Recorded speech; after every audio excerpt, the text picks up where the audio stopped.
మీరైతే ఎక్కడికి వెళ్ళరు.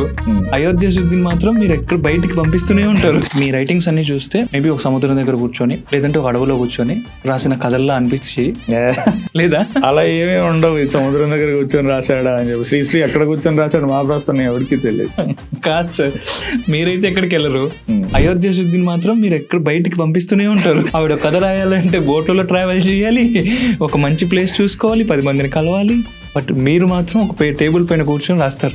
కొంతమంది రైటర్స్ ఉన్న చోటే కూర్చొని ఏదో క్రియేట్ చేద్దాం అనుకుంటారు. కొంతమంది బయటకు వెళ్ళి చూసి రాయడానికి ఇష్టపడతారు. ఇప్పుడు పూరి గారు ఎన్నోసార్లు చెప్పారు నేను బ్యాంకాక్ వెళ్తా అని చెప్పేసి. చాలా మంది రైటర్స్ మనకి ఎప్పుడైనా మాట్లాడేటప్పుడు మేము రైటింగ్ సిట్టింగ్స్ కోసం ఇక్కడికి వెళ్ళాము, లండన్ లో కూర్చున్నాము.